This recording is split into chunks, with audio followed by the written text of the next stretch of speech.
Hey, what's up today? What? Hey, it's a Andy and Jay day. What? Woo, I'm tired now and I just cramped, so I'm gonna have to get some Gatorade. But Andy, it's good to see your beautiful face. As always. Yeah. The dual drink. Coming at you live from Omaha, Nebraska.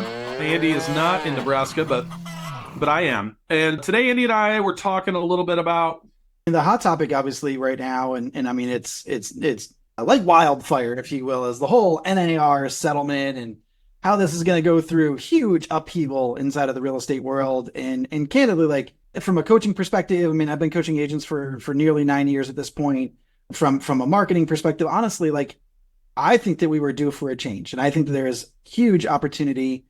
And I don't mean this from a fluffy, like, any sort of grandiose, like I don't want to sit there and throw confetti. Change is change. But with change comes, I think, agents' ability to actually refocus on what matters most inside of their business, which candidly, dude, is listings. It's going to be year of the listing agent, I think, right? Well, I thought NAR was NRA until like last weekend. So I thought we were all, yeah, no I'm kidding. But the optimism that you have in this, and it's not even optimism, it's realism, is that it is what it is, and change is always going to happen. And then how do you control what you can control in the change? And dude, it's as simple as if you are a buying agent that likes to work open houses and takes a very passive approach and trying to represent a buyer, well, now you make sure and you're not as protected as you were before on what your commissions are, right, Andy? Yeah, I mean, I think, and you and I sort of talked about this before we started recording as well. Like obviously the biggest shift inside of this, and if agents are watching this, is essentially the flow of money, right? Yep. But to be in total control, to be in full control of what you take home, of what you make. This has always been the case inside of real estate, is to work listings. If you truly want to be in full control of what you make, it is to work listings. Now, listing agent. That's it, right? So now, listen, I'm a huge advocate of Facebook ads. You guys know that. Like that's a big part of our business inside of Refocus marketing. Right. But candidly, man, like if I'm sitting there coaching an agent and they're like, well, hey, how do I go after listings right now? It's not going to be through Facebook ads. It is absolutely not going to be doing that. It would be to essentially purchase a list. For me, and I love the downsizers. You guys all know this. Like, I love downsizers. I think absentee owners are phenomenal. I don't think they're going to go anywhere.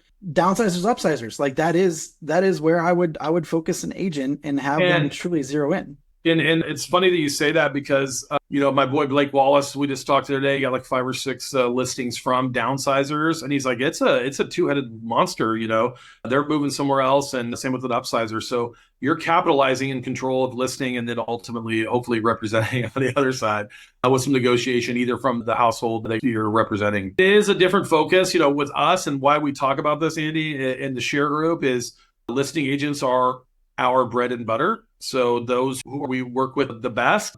And so if you're someone out there that's on the fence to try to incorporate a new change in your business, I mean, Andy or myself are available for those conversations on what needs to be done. And if you don't like calling, there's other ways through direct mail and even outsourcing or using some CRM like Refocus to navigate. But I mean, honestly, like if agents were just to keep it simple, right? And let's because I think everyone's freaking out. Well, not everyone is freaking out, but there's uncertainty. With uncertainty comes, well, what the hell do I actually do with this? And if they broke it down into just simply 3 steps, right? And not to give you guys a plug, but hey, to give you guys a plug, because in my opinion, there is no better data. So step 1 would be to reach out, talk to you guys, or go to your store, because I love an online store. Well, now you can just have access at your fingertips, brother. That's right. So get a downsizer list and give it a freaking shot. And what I mean by give it a shot, so step 1 would be to purchase that downsizer list. That would be where I would take you guys. Step 2, pick up this thing, folks, and make a few dials, right? Yeah. Step 3 is if they don't answer, send something in the mail. Right. Step 4, if they don't answer and you sent something in the mail, guys, go drop something off.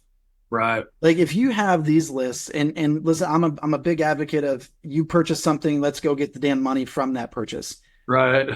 Go milk the hell out of it and see the return. And for whatever it's worth, like downsizers in the majority of these markets, I just looked at ours. I think for however much, I think it was like $300 for a pretty decent sized list. I'm going to absolutely see a huge return if I'm going to go work those leads. Work those So leads. if all Yeah. they did was take those 4 steps, man, the rest of their year with regard to listings would be taken care of. I take about 4 steps a day, so I'm right in line with that, dude. 4 steps, so you had me right there. That's good advice, man. I think it's important to know what's going on within your industry, your vertical, but rely on the experts, rely on your brokerage, rely on your team, but also you can rely on good-looking fools like Mr. Andy and myself. So, any questions, comments, or concerns, hit us up. We're out here not just because we think we look good or we like to hear ourselves talk. We really want to help you guys, and so. A kind of a boring topic, but we'll be back at it next week, and hopefully we're out here spitting some game that could benefit you guys. Yep. Yep. Andy, have a beautiful Easter, my friend. You too, I'm slicing.